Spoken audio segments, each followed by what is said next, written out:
Era una noche serena en las remotas y gélidas aguas del sur de Alaska. El cielo estaba despejado, el viento soplaba suavemente, y el mar, aparentemente tranquilo, no daba señales del desastre que estaba por ocurrir. Para la tripulación del Exxon Valdez, el trayecto desde el puerto de Valdez hacia mar abierto era rutinario. Lo habían hecho decenas de veces, transportando millones de galones de crudo extraído del corazón helado del norte de Alaska, atravesando uno de los ecosistemas marinos más prístinos del planeta. Nadie imaginaba que esa noche, la madrugada del 24 de marzo de 1989, entraría en los libros de historia como el comienzo de uno de los desastres ecológicos más devastadores registrados en Estados Unidos. A las 12:04, un ruido seco y estremecedor rompió la calma. El casco del superpetrolero chocó violentamente contra el arrecife Blythe, una formación rocosa sumergida pero bien conocida y cartografiada, ubicada a poco más de 25 millas náuticas del puerto. El buque, con más de 50 millones de galones de petróleo crudo a bordo, había salido del canal de navegación autorizado. El impacto provocó una grieta de grandes dimensiones en el casco, y en cuestión de minutos, el crudo comenzó a derramarse al océano, tiñendo de negro las aguas cristalinas del Prince William Sound, un santuario natural de biodiversidad marina que hasta entonces había permanecido casi intacto. Lo que siguió fue una cadena de errores, omisiones y respuestas tardías que agravaron una situación ya catastrófica.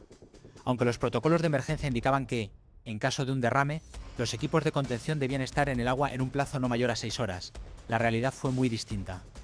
A las 9 horas del accidente, ni un solo barco de contención había llegado al lugar. La marea negra comenzaba a expandirse sin control, empujada por las corrientes y el viento, cubriendo la superficie del mar con una capa espesa y tóxica. Las imágenes que comenzaron a difundirse en los noticieros eran impactantes. Playas cubiertas de alquitrán, aves marinas atrapadas bajo capas de petróleo, nutrias intentando limpiarse sin éxito, y una sensación generalizada de impotencia. La población local observaba cómo su entorno, su sustento y su patrimonio natural eran devorados por el desastre. Las promesas de preparación y respuesta rápida hechas por la industria petrolera en las décadas anteriores quedaron expuestas como meras declaraciones sin respaldo operativo. La unidad de respuesta rápida, que debía estar siempre activa en el puerto de Valdez, había sido desmantelada años antes como medida de ahorro. Los barcos especializados estaban fuera de servicio, almacenados bajo nieve o en reparación. Los recursos para contener la marea negra no solo eran escasos, estaban mal mantenidos y dispersos. Parte del equipo tuvo que ser trasladado por aire desde lugares tan lejanos como Texas y Reino Unido, lo que implicó retrasos críticos en la primera fase de contención. Se intentaron aplicar dispersantes químicos en un esfuerzo desesperado por reducir la mancha de petróleo, pero su eficacia era incierta, y muchos expertos advirtieron que estos productos podían causar aún más daño al ecosistema marino. Finalmente, las condiciones climáticas empeoraron. Fuertes vientos y oleaje severo impidieron continuar las labores de limpieza. La combinación de negligencia, falta de preparación y condiciones adversas resultó letal. Menos del 15% del crudo derramado logró ser recuperado. La indignación pública no tardó en crecer. Los medios de comunicación buscaban explicaciones, responsables, respuestas. Y pronto, todas las miradas se dirigieron a un solo nombre: Joseph Hazelwood, el capitán del Exxon Valdez. La narrativa que se instaló fue inmediata y contundente. Hazelwood no se encontraba en el puente al momento del impacto. Se supo que había consumido alcohol antes del viaje. Y con eso bastó para convertirlo en el chivo expiatorio perfecto. La prensa lo retrató como el símbolo de la irresponsabilidad individual. Y su imagen se volvió objeto de burla, crítica y condena. Pero lo que muchos no vieron, o no quisieron ver, es que el problema era mucho más profundo. El accidente no fue producto únicamente del error humano de una sola persona. Fue el resultado acumulado de décadas de decisiones mal tomadas, de regulaciones debilitadas, de advertencias ignoradas y de una cultura corporativa centrada en la eficiencia económica por encima de la seguridad. Desde la década de 1970, cuando se aprobó la construcción del oleoducto Trans-Alaska, la industria y el gobierno federal prometieron garantizar los más altos estándares de seguridad ambiental. Se mencionaron tanques de doble casco, sistemas de navegación avanzados, vigilancia constante por parte de la Guardia Costera y una capacidad de respuesta inmediata ante cualquier eventualidad. Pero muchas de esas medidas se diluyeron con el paso del tiempo, víctimas de la presión política, la desidia administrativa y los recortes presupuestarios. Durante los años previos al accidente, hubo intentos desde el estado de Alaska por implementar normas de seguridad más estrictas, motivados por la preocupación constante de que un desastre como este pudiera ocurrir. Las autoridades estatales proponían controles más severos sobre el tráfico de petroleros, la obligatoriedad de sistemas de navegación avanzados y protocolos de emergencia más robustos, adecuados a la magnitud del riesgo. Sin embargo, esos esfuerzos chocaron de frente con el poder de la industria petrolera, que no dudó en llevar el caso a los tribunales. Alegaron que tales regulaciones eran de competencia federal, no estatal, y la Corte les dio la razón. Como resultado, muchas de las medidas de seguridad propuestas fueron eliminadas o bloqueadas antes de entrar en vigor. Así, se consolidó un vacío legal que permitió a las compañías operar con mayor libertad, menos controles y un margen de maniobra preocupante en cuestiones críticas de seguridad marítima. El día del accidente, esa falta de vigilancia se hizo evidente. La Guardia Costera, que en teoría debía monitorear el tráfico marítimo y garantizar que los buques permanecieran dentro de los corredores de navegación seguros, no estaba siguiendo al Exxon Valdez en su radar. El buque, intentando evitar los bloques de hielo que flotaban en la ruta principal, se desvió del canal habitual. El capitán Joseph Hazelwood había dejado el puente, confiando el control al tercer oficial, Gregory Cousins, quien debía ejecutar una maniobra precisa para bordear la zona helada. Pero en medio de la oscuridad, con visibilidad limitada y sin un monitoreo activo de la Guardia Costera, Cousins perdió la noción exacta de la posición del buque. Cuando finalmente intentó corregir el rumbo, ya era demasiado tarde. La proa del Exxon Valdez chocó contra el arrecife Blythe a una velocidad de más de 12 nudos.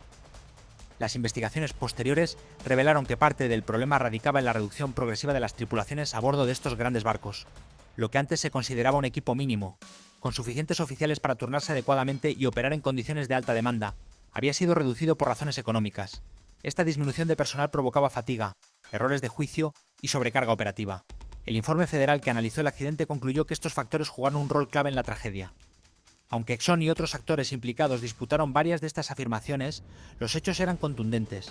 Se trató de una falla sistémica donde cada capa de protección, desde la corporativa hasta la institucional, había colapsado. Las consecuencias fueron tan devastadoras como prolongadas. Exxon destinó más de 2.000 millones de dólares a las tareas de limpieza, que se extendieron durante años. A esto se sumaron 300 millones adicionales en compensaciones directas a comunidades y afectados. Pero para muchos, esto no fue suficiente. Un jurado federal ordenó el pago de 5.000 millones de dólares en concepto de daños punitivos, una cifra que pretendía reflejar no solo el daño causado, sino también enviar un mensaje ejemplar. Sin embargo, Exxon apeló la decisión durante más de una década, y el caso llegó a la Corte Suprema, que en 2008 redujo la compensación a solo 500 millones. Para entonces, el daño ya estaba hecho. Las comunidades costeras, especialmente aquellas dedicadas a la pesca y el turismo, habían sido gravemente afectadas. Algunos pueblos perdieron hasta la mitad de su población. Familias enteras se vieron obligadas a abandonar sus hogares. Más de 4.000 murieron sin haber recibido compensación. Y aunque con el tiempo las playas se limpiaron en superficie, estudios revelaron que 2 décadas después aún existían bolsas de crudo enterradas bajo la arena y entre las rocas, afectando la reproducción de varias especies. El impacto ambiental del Exxon Valdez fue más duradero y profundo de lo que muchos imaginaron, y su huella persiste hasta el día de hoy en la memoria de Alaska. Paradójicamente, fue este desastre el que impulsó una serie de reformas estructurales. A raíz de la presión pública y el escándalo mediático, el Congreso de Estados Unidos aprobó una nueva legislación en 1990 que impuso normas mucho más estrictas para el transporte de petróleo. Entre las medidas destacadas se incluyó la obligatoriedad de usar buques con doble casco, el despliegue de remolcadores de escolta en áreas sensibles como Prince William Sound, y planes de emergencia detallados que debían ser evaluados y aprobados por las autoridades federales. Exxon, por su parte, adoptó políticas internas más rigurosas, implementando programas de entrenamiento avanzados, simuladores de navegación y protocolos que limitaban el margen de error humano. Durante los años siguientes, se observó una notable disminución en incidentes de este tipo, lo que generó cierta sensación de que finalmente se había aprendido la lección. Pero esa sensación se desvaneció con rapidez en abril de 2010, cuando otra tragedia sorprendió al mundo: la explosión de la plataforma Deepwater Horizon, operada por BP en el Golfo de México. Esta vez, el petróleo no provenía de un barco, sino de las entrañas del océano. Y la historia, lamentablemente, volvía a repetirse: un derrame masivo. Una respuesta lenta y herramientas de contención que, pese al paso del tiempo, seguían siendo prácticamente las mismas. Una vez más, tras el desastre, vinieron las promesas. Promesas de hacer las cosas bien esta vez. Promesas de no repetir los errores del pasado. Nuevas regulaciones fueron redactadas con premura. Se anunciaron inversiones en tecnología más avanzada. Y las empresas petroleras aseguraron que ahora sí, la prevención sería prioridad. Hubo audiencias en el Congreso, reportajes especiales, declaraciones solemnes por parte de ejecutivos y funcionarios, y titulares que hablaban de una nueva era de responsabilidad energética. Pero con el paso del tiempo, la intensidad del debate disminuyó. Los focos mediáticos se apagaron. Los presupuestos destinados a investigación ambiental comenzaron a recortarse. Y muchas de las iniciativas impulsadas en el momento de mayor indignación quedaron estancadas en comisiones o diluidas en reformas a medio camino. No era la primera vez que ocurría. Ya había pasado tras el Exxon Valdez. Y estaba ocurriendo de nuevo con la catástrofe del Golfo. La pregunta entonces no es si habrá otro derrame, sino cuándo.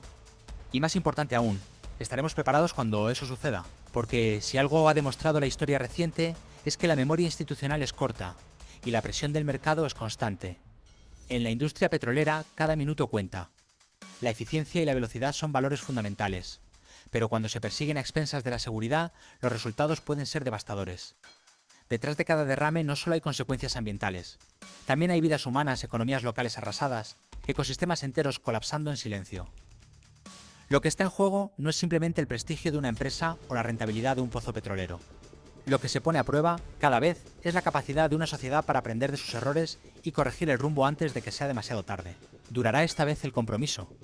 ¿O volveremos a ver la misma historia repetirse con diferentes protagonistas, distintos nombres, nuevas excusas, pero las mismas consecuencias? Tal vez el verdadero desafío no sea desarrollar una tecnología infalible, sino cultivar una voluntad política y ética que no desaparezca cuando los titulares lo hagan. Porque al final, más allá de los nombres de los barcos o de las plataformas, lo que está en juego es algo mucho más profundo: la confianza en que podemos construir una relación más responsable con el entorno que habitamos. La verdadera tragedia no es solo el derrame en sí, sino la posibilidad demasiado real de que volvamos a vivirlo, de que todo lo aprendido se pierda con el tiempo, de que, una vez más, miremos hacia atrás y nos demos cuenta de que las advertencias estaban ahí, claras, documentadas, y aún así fueron ignoradas. Esa es la historia que se repite. Y depende de nosotros decidir si queremos seguir escribiéndola de la misma manera. Gracias por acompañarnos en este recorrido por uno de los capítulos más oscuros de la historia marítima moderna. En Marítima Informa creemos que entender el pasado es esencial para proteger el futuro de nuestros océanos. Si este contenido te pareció valioso, te invitamos a suscribirte y compartirlo. Seguiremos explorando las historias que marcaron los mares del mundo, con el compromiso de informar, reflexionar y mantener viva la conciencia sobre lo que está en juego cada vez que una decisión se toma en alta mar. Hasta la próxima travesía.